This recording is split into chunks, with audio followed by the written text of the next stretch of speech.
শিক্ষক কর্মচারীদের ডিএ নিয়ে আবারও হাইকোর্টে মামলা হলো।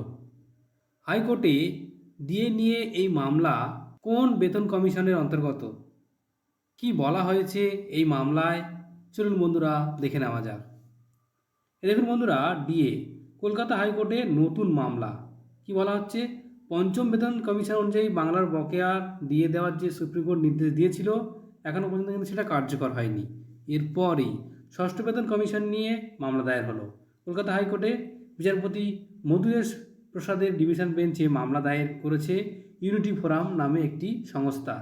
দাবি করা হয়েছে ষষ্ঠ বেতন কমিশনের প্রথম কিস্তির টাকা অল ইন্ডিয়া প্রাইস ইন্ডেক্স মেনে মিটিয়ে, অর্থাৎ কেন্দ্রের সঙ্গে যে রাজ্যের ডিএ যে ফারাক 40% সেটা দিতে হবে। আপনারা জানেন যে এর আগে পঞ্চম বেতন কমিশনের যে এরিয়ার সেটা দিয়ে দেওয়ার কথা ঘোষণা করলেও এখনও পর্যন্ত কিন্তু তা কার্যকর হয়নি।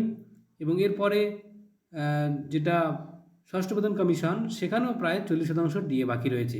এখন দেখা যাক কতদূর গড়ায় এই মামলাটি।